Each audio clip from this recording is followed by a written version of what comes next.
पंजाब के मोहाली में 9 मई 2022 को शाम 7:30 बजे इंटेलिजेंस ब्यूरो के दफ्तर में एक धमाका हुआ। धमाके का असर इतना था कि बिल्डिंग के शीशे चकनाचूर हो गए थे और बिल्डिंग के अंदर कुछ सामान था जिसमें टूट फूट हुई थी। चूंकि दफ्तर खाली था, इस वजह से किसी तरह की कोई कैजुअलिटी नहीं हुई। ये धमाका जिससे किया गया था वो था आरपीजी यानी रॉकेट प्रोपेल्ड ग्रेनेड। इसे कंधे पर रखकर एक लॉन्चर की मदद से दागा जाता है। तो आज हम इसी के बारे में बात करेंगे, जानेंगे कि क्या होता है आरपीजी, कितना खतरनाक होता है ये, कैसे काम करता है और क्या है इस हथियार का इतिहास। सेकेंड वर्ल्ड वॉर के टाइम जर्मनी ने एक एंटी टैंक हथियार बनाया था, इसका नाम था पांजर फौज। और इसी तरह का लगभग एक हथियार अमेरिका के पास भी था, इसका नाम था बजूका। ये एक बार में एक गोला दागकर टैंक को उड़ा देता था। ये एक high explosive anti tank warhead था और इसे अकेला आदमी आराम से दाग सकता था। और इसका वजन होता था सिर्फ 6.25 किलो, लंबाई रहती थी करीब 1 मीटर। 1942 से लेकर 1945 तक पांजर फौज के करीब 82.5 लाख से ज्यादा यूनिट्स बनाए गए। पांजर फौज के 4 वर्जन थे, 30, 60, 100 और 150। चारों अलग अलग रेंज और ताकत के हथियार थे, लेकिन इनका मुख्य मकसद था टैंक और बख्तरबंद वाहनों पर दूर से चुपके से हमला करके उन्हें ध्वस्त करना। रूसी इस हथियार को देखकर बहुत खुश हुए। उन्होंने सोचा कि क्यों ना इस हथियार का एक नया और ज्यादा ताकतवर सटीक वर्जन बनाया जाए। फिर वो कंधे पर रखकर फायर की जाने वाली मिसाइल या रॉकेट का आइडिया लेकर आए जिसमें आगे हथगोला या विस्फोटक लगा।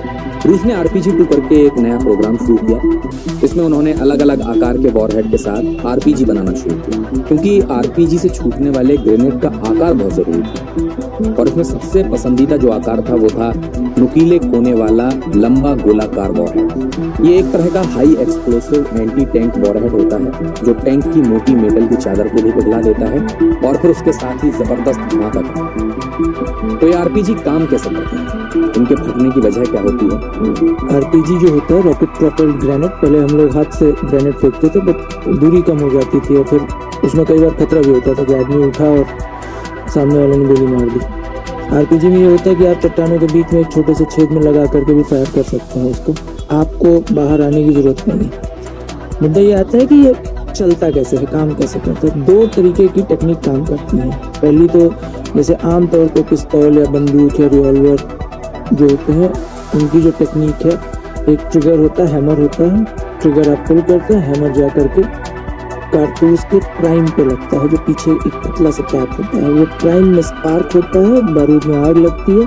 क्योंकि नली में कोई और जगह नहीं होती तो अंदर जो गैस और आग बनती है उससे एक ही डायरेक्शन में गोली तेजी से बाहर जाती है। ऑलमोस्ट यही फॉर्मूला जो है वो आरपीजी के साथ भी लगता है, बट वो आपके लॉन्चर और ग्रेनेड के बीच का एक फॉर्मूला है। जब वो ट्रिगर दबाता है तो ग्रेनेड के पीछे का हिस्से को पुश करता है। इसमें उपयोग किया जाता है pyro retarding gunpowder mixture.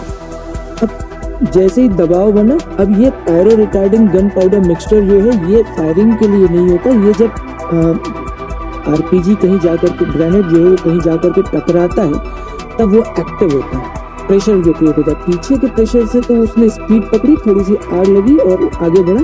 और जब सामने से वो टकराता है तब ये पूरा का पूरा सिस्टम काम करता है और वो फट जाता है।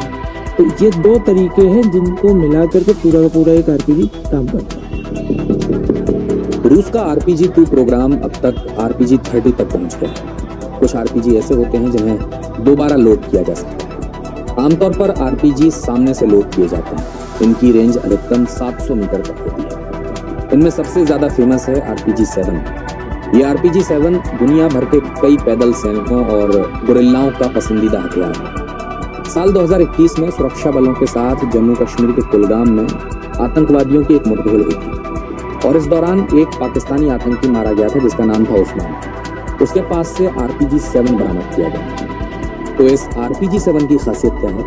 देखिए, आपने हॉलीवुड की मूवीज़ देखी हो या बॉलीवुड की मूवीज़ देखी हो तो अक्सर चाहे वो दुश्मन हो या हीरो हो, विलन हो, अक्सर जो एक आरपीजी उठा करके वो फायर करते हैं, अंदर थोड़ा सा वुडन स्ट्रक्चर होता है और आगे नली होती है। वो बहुत फेमस वेरिएंट है आरपीजी का, RPG-7। रशियन फेडरेशन ने बनाया था उसको। और ख़ास बात ये है उसकी कि वजन कम होता है, 6.5 किलो के आसपास वजन होता है बिना किसी साइट के। साइट का मतलब जो आप उसमें दूरबीन लगा करके देखते हैं, और लंबाई कुछ 40 इंच के आसपास होती है। एक डिफेंस में एक बड़ी सिंपल सी लाइन कही जाती है कि जितनी लंबी बैरल होती है उतना ज़्यादा डिस्टेंस आपका प्रोजेक्टाइल कवर करता है। यहाँ पे प्रोजेक्टाइल का मतलब अंदर गोली है या ग्रेनेड है या बम है या रॉकेट है, ये इस पे होता है। अब RPG-7 की खास बात यह है कि एक तो स्पीड बड़ी अच्छी है, 300 मीटर प्रति सेकंड, मतलब 1 सेकंड में 300 मीटर, ये स्पीड बड़ी अच्छी है। और सबसे अच्छी बात ये होती है कि 900 मीटर से 1000 मीटर तक जाने के बाद इसका ग्रेनेड अपने आप फट जाएगा, चाहे वो टकराए या ना टकराए। तो RPG-7 के साथ फैसिलिटी ये है कि 4-5 तरह के ग्रेनेड्स यूज होते हैं। आमतौर पर जो होता है वो हीट होता है, मतलब ब्लास्ट करके छिड़वाने वाला। फ्रेगमेंटेशन होता है, मतलब एक ऐसा ग्रेनेड होता है जो जाएगा और कई टुकड़ों में बांटने की काबिलियत रखता है या खुद बट करके बड़ा धमाका करता है।